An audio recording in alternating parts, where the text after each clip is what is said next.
Written thousands of years ago, the book of Job in the Old Testament of the Bible describes two huge monsters that God said he himself had created.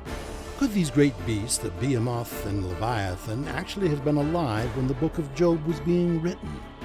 According to scientists, dinosaurs ruled the planet for millions of years. But today, most scientists would agree that all of these magnificent creatures died off or were killed 65 million years ago. But how could that be if the book of Job is describing actual living creatures? Is it possible that some species escaped whatever it was that killed the dinosaurs and survived to the time of Job? Or could it be the scientists are simply wrong about the age of the dinosaurs? The scientific consensus seems to be that it was the impact of a giant asteroid that brought about a global catastrophe that wiped out virtually all living things. Or perhaps a giant volcanic eruption that filled the sky with smoke and ash and sent the seas beyond their bounds, plunged the Earth into nuclear winter. Or could there be another answer? Is it possible that the fossil record points to a different kind of natural disaster? One that just might change everything we think we know about our world and leave some dinosaurs alive, even today. We'll search for the real answer in this episode of Ancient Secrets of the Bible.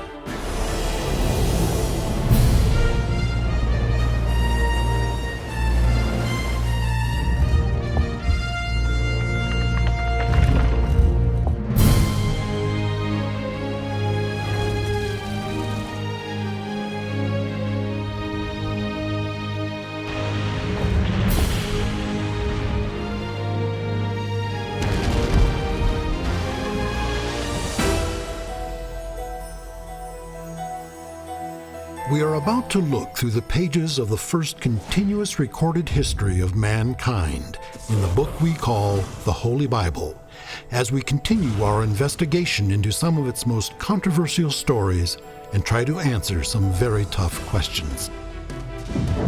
Is the Bible a reliable account of miraculous interventions, of angels, apostles, and the power of prayer? Or is it just a collection of stories and myth, as some modern-day critics suggest?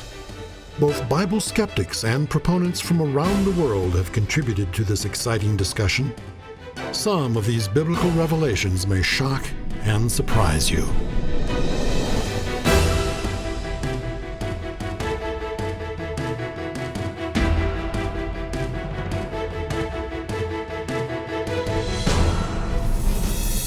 At first glance, it might appear that dinosaurs and the Bible have very little to do with one another. But it is difficult not to conjure up images of dinosaurs when reading chapters 40 and 41 of Job. For example, can you pull in a Leviathan with a fishhook? The sword that reaches him has no effect, nor does the spear or the dart or the javelin. Iron he treats like straw, bronze like rotten wood. The description of Behemoth is just as specific, even telling us the beast was a herbivore. But does what happened to them have anything to do with our understanding of the Bible? Ever since the first dinosaur fossils were found, man has pondered the puzzle of what happened to these great and mysterious creatures. Why and how did they die? The scholarly assumption is that millions of years have passed since they disappeared. But is that true? The question may have implications for our own survival. Were the dinosaurs wiped out by some global catastrophe? If so, could the same thing happen to us? Perhaps in an effort to avoid the same fate, scientists are continually searching for answers. But dinosaurs are gone forever. Or are they? Strangely enough, the greatest clue to this earthbound mystery may have come from outer space. In the 1980s, Luis Alvarez and his son came up with the idea that they'd observed an iridium anomaly due to the impact of a large object from space. A very large object, maybe 6, maybe 10 miles across, weighing hundreds of billions of tons, travelling at very high velocity, 12,000 miles an hour or upwards. And something with that amount of energy ploughing into the Earth just causes a huge disaster. And as a result of that, you lose not just all the dinosaurs, but something like half or more of all the species on the planet. Satellite images of Mexico's Yucatan Peninsula reveal what many believe to be a scar in the Earth's crust that was left behind by the impact. The Chicxulub crater is almost 250 miles across. That's more than twice the size of the state of Rhode Island. Scientists estimate that the energy released by the impact was equal to 10,000 times the explosive power of the combined world nuclear arsenal. Did this set the stage for the death of the dinosaurs? After the impact, a gigantic fireball wrapped around the globe. Billions of tons of molten and vaporized shattered rock were propelled skyward. As dramatic as the impact must have been, the long-term effects were devastating. When the rocks from the blast re-entered the atmosphere, they heated up the air so much that the temperature rose to 700, 800 degrees Fahrenheit. That was enough to start wildfires all across the globe. The water and air were poisoned by acid rain, mostly sulfuric acid from the vaporized rock. Once the fires stopped, then came the big chill as dust and soot blocked out the sun. Inland temperatures plummeted for several years. After all that, the infamous greenhouse effect kicked in to raise the air temperature by about 30 degrees Fahrenheit, and that's enough to wreak havoc over the entire planet. Where do we go to find evidence that an asteroid impact may have caused the dinosaurs' death? Actually, the same place we go to find evidence of their lives: the Earth. A record of the Earth's geological history can be found in the layers of stratified rock and sediment that are found throughout the world. According to modern geological theory, each layer of rock represents a period of time in Earth's history, and the elements that are found within this geologic column inform us about the conditions that were present on the Earth at the time the sediment was laid down. This unusual sandstone layer is what we call an event bed. It's part of the KT boundary, which represents the interval of time when the dinosaurs went extinct. In it, we found a lot of shark teeth, shell fragments, fossilized wood, but the most important thing we found is a very high level of a rare metal called iridium. Iridium is found in very low concentrations on the Earth's surface. However, you find much more iridium in meteorites. So when you find a lot of iridium in the KT boundary, that means it was brought in by meteorites, that is, by an impact. The presence of the rare element iridium in the KT boundary certainly seems like convincing evidence for an asteroid impact. But is the timing correct? Just how accurate is the geologic column? Is it possible there is a more terrestrial explanation, one that continues to threaten the planet even to this day?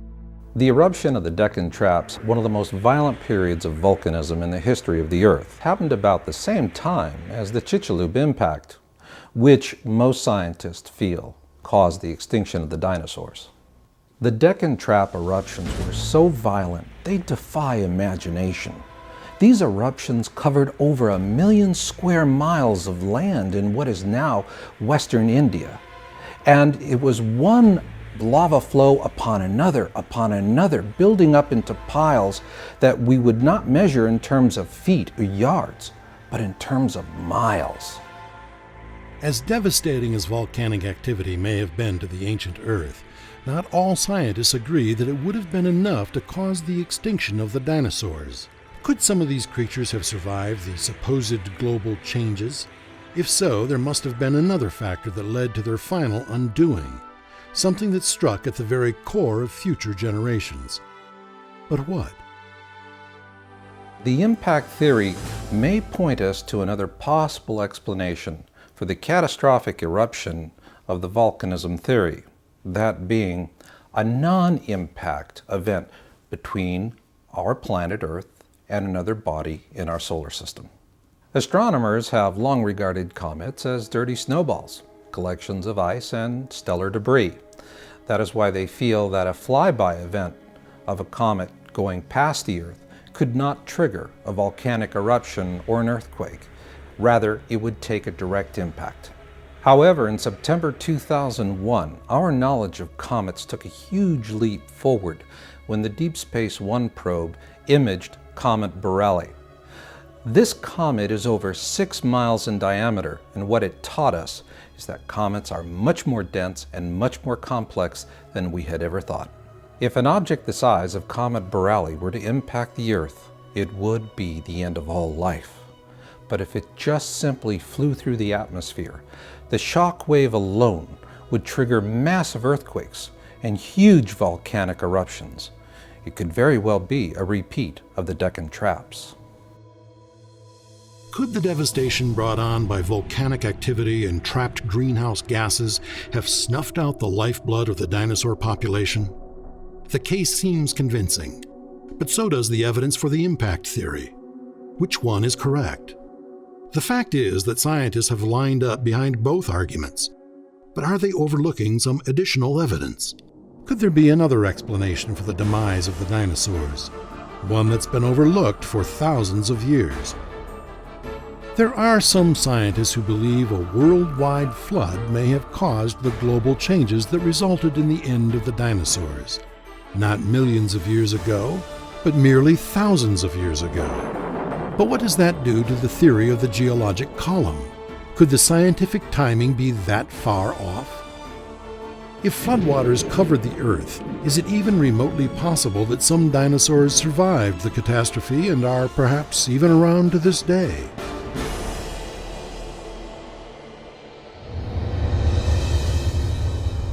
Actually, when it comes to the demise of the dinosaurs, the two most widely accepted theories are diametrically opposed.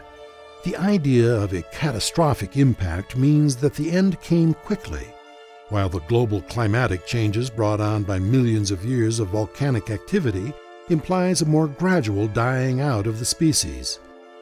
Let's take a look at another possibility.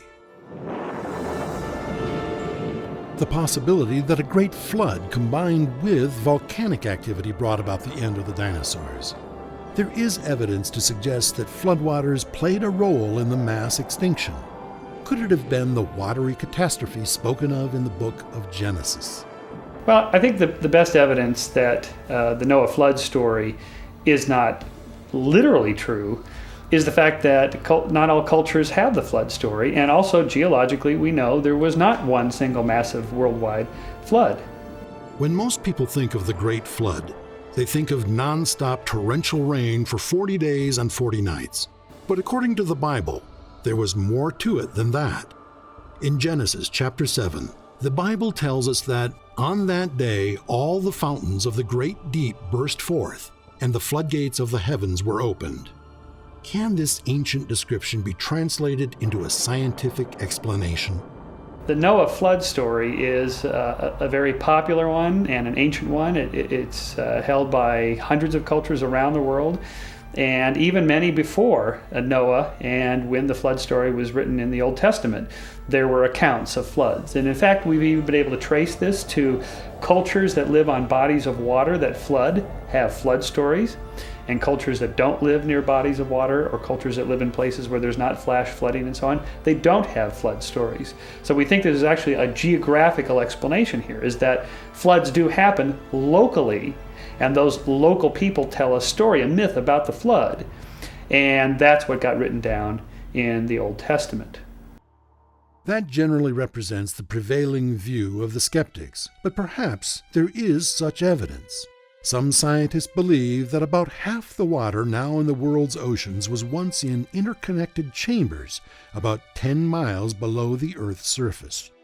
According to this theory, increasing levels of explosive pressure caused these springs of the great deep to erupt, and combined with heavy rainfall, the Earth was entombed in water. A worldwide flood, of course, would explain the disappearance of the dinosaurs. The way I see it, you've got a big problem with the timeline. According to the fossil record, the last dinosaur ate his last meal about 65 million years ago. But according to the Bible, Noah's flood happened about 5,000 years ago. Now, how do you reconcile that discrepancy? That's a good question. And the search for an answer takes us to an unexpected place, the forefront of scientific research into the origin of man. Some researchers have been trying to say that man evolved several different times, several different places. The genetic information certainly tells a different story. All humans came from a common ancestor. A recently completed study at Yale University analyzed the genetic information contained in the Y chromosomes of various modern-day men. The results of the study suggest that Homo sapiens descended from a single group of male ancestors. And this occurred more recently than scientists had previously believed.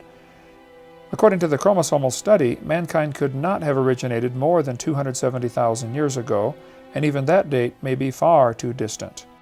One of the possible explanations the researchers put forth was that mankind had gone through a genetic bottleneck where nearly everybody died off. This lends credence to the biblical idea that everybody drowned except for Noah and his family. The impact of a global flood on the inhabitants of the earth would have been catastrophic by itself. But if water trapped beneath the Earth's surface contributed to the enormity of the flood, that adds a whole new dimension to the argument. As every good scientist knows, a major disruption in the Earth's crust inevitably leads to volcanic activity and all the catastrophic effects that go with it. A combination of fire and water would certainly seem to be enough of a catastrophe to kill off the Earth's population of dinosaurs. But is it possible some of the creatures actually survived? Which brings up another question that is often asked. Were there or were there not dinosaurs on the Ark with Noah? Most investigators brush the idea aside as simply an outlandish tale designed to support the biblical story of the flood. But recently evidence has been uncovered that confirms the flood story and suggests that man and dinosaurs may indeed have coexisted. Dr. Walt Brown is the world's leading authority on the hydroplate theory and a firm advocate of scientific support for a worldwide flood. We can see on our planet 25 major features that can now be systematically explained as a consequence of a global flood that erupted from subterranean chambers with an energy release exceeding the explosion of 30 trillion, that's with a T, trillion hydrogen bombs. The Bible teaches very clearly in Exodus 20:11 in the Ten Commandments that God made everything in 6 days, which means man had to live with dinosaurs. They didn't call them dinosaurs in those days, they called them dragons. They're mentioned in the Bible. In Job chapter 40 and in chapter 41 it describes 2 dinosaurs. Job 40 describes Behemoth, which has a tail like a cedar tree. This is probably the Brachiosaurus, so the biggest animal ever made. If you read the description in Job 40 with that in mind, it makes perfect sense that this is talking about a dinosaur. Many ancient cultures record evidence of man and dinosaurs living together with pictures on pottery or pictures on walls of caves or artwork. Certainly many legends exist about man and dinosaurs or dragons living together. I think the evidence is overwhelming that dinosaurs did not live before man got here. It appears that we have much evidence in the world today that dinosaurs have lived into modern times. For example, I've done a lot of research with Indian people, and in their pictographs and petroglyphs, they have drawn pictures of dinosaurs. For example, in the Grand Canyon, one of a huge sauropod or apatosaurus-like creature, also one of a possible T-Rex. We also see in the Inca stones down in Peru, huge stones that were buried with the kings over 1,000 years ago, pictographs carved into the rock showing humans and dinosaurs interacting. Could it be that humans and dinosaurs actually did walk the earth together? In Job 41, there is another description of something called Leviathan, which certainly fits one of the most well-known dinosaurs. Who dares open the doors of his mouth, ringed about with fearsome teeth? His back has rows of shields tightly sealed together, each so close to the next that no air can pass between. It seems unlikely that God would be describing something that Job had never seen.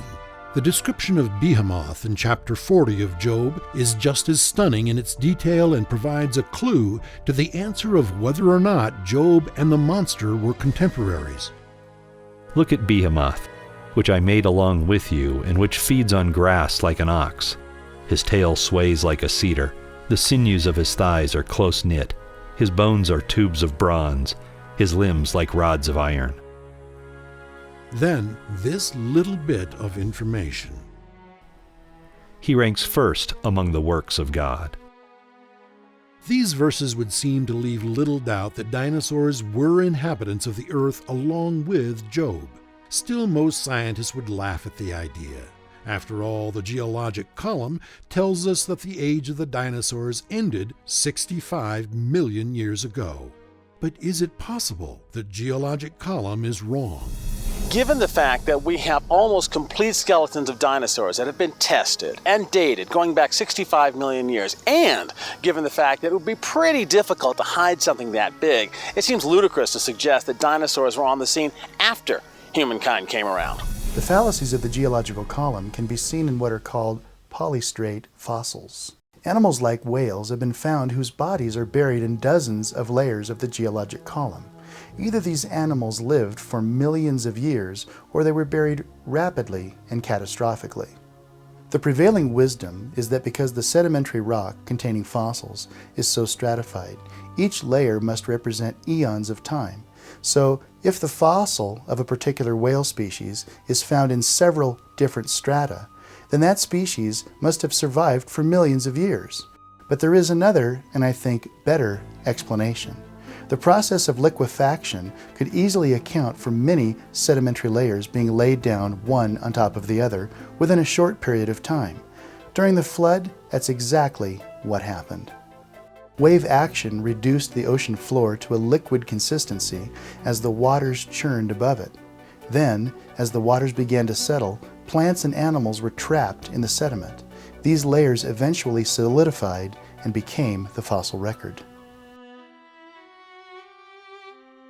There was a time when the scholarly consensus insisted that the earth was carried on the back of the gods, even though hundreds of years earlier the book of Job gave the world a completely different view.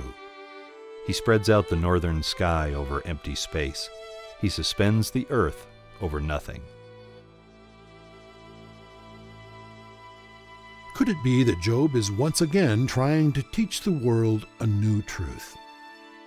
This startling discovery indicates that some ancient animals may have escaped the Genesis flood. In 1977, the nets of a Japanese fishing ship caught the decaying body of what was believed to be a long-extinct amphibious dinosaur. And there have been other surprising discoveries. In 1983, Russians found dinosaur and human footprints in the same rock strata, similar to the ones found in Glen Rose, Texas. Evidence of man and dinosaurs living together has come from other countries as well. Several places in the United States and in Australia indicate they live together. Occasionally the footprints are overlapping each other, frequently side by side, indicating they had to be there within a few hours of each other, or the rock would have hardened and this would not have been possible. Here at Glen Rose, Texas, in the Cretaceous limestone layers, we've excavated a nearly complete Acrocanthosaurus dinosaur, along with 203 dinosaur footprints, 7 cat prints, 57 identifiable human footprints, a confirmed human finger in the same Cretaceous limestone layering, and in adjacent area was discovered completely encased in Cretaceous sandstone an ancient hammer. These excavated evidences confirm that the Genesis account of the flood is viable, that the record of man and dinosaur living contemporaneously, as given in the book of Job, is correct. The Great Flood of the Bible could certainly account for the disappearance of the dinosaurs and the formation of the fossil record. But as has been pointed out, according to the best estimates of Bible scholars, Noah's flood occurred a mere 5,000 years ago. If in fact some species of dinosaurs were alive up until that time, what happened to these animals when the floodwaters receded? Most of the food chain was buried in the Great Flood.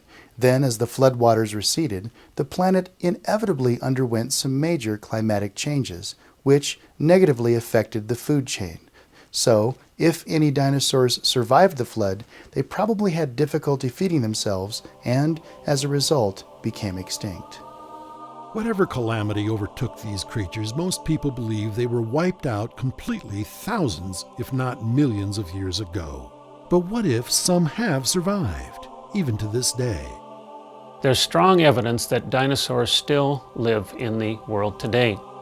In the jungles of the Congo in Africa, the native people talk about a creature they call Makili Mombembe. Scientists, using pictures and the descriptions the people have given them, have classified this as a sauropod or an apatosaurus. Myself, I have led expeditions to Canada looking for one that the native people call Ogopogo or Manapogo in Lake Manitoba. And we have interviewed Native American people there who have given descriptions as well as eyewitness accounts of this creature. We think that one may be a plesiosaurus or a basilosaurus.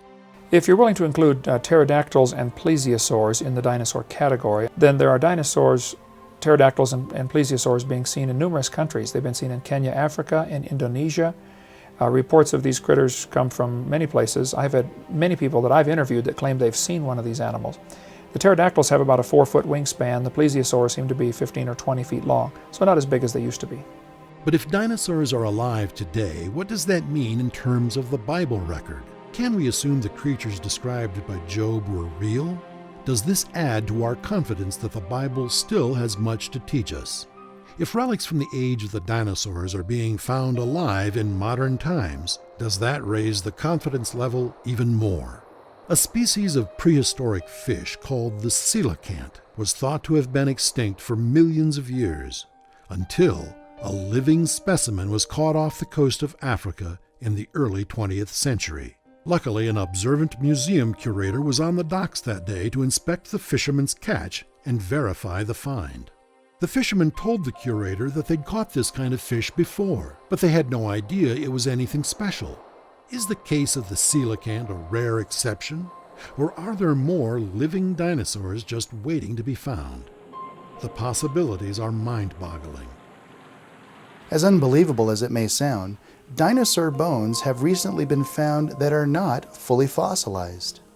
According to the accepted geological time frame, these bones should be at least 65 million years old, and yet, when they were examined under a microscope, they were found to contain non-fossilized bone, protein, blood cells, and even the blood protein hemoglobin. Given the geologic column, how is it possible that dinosaur bones failed to fossilize after millions of years? Could it be that the discovery of non-fossilized bones actually supports the biblical time frame? The entire science of oceanography began with one young sailor reading a passage in the Bible that speaks of rivers in the sea. With nothing but faith to guide him, he began to look for those rivers and discovered the great ocean currents. Perhaps these ancient secrets of the Bible and dinosaurs, dead or alive, still have much to teach us.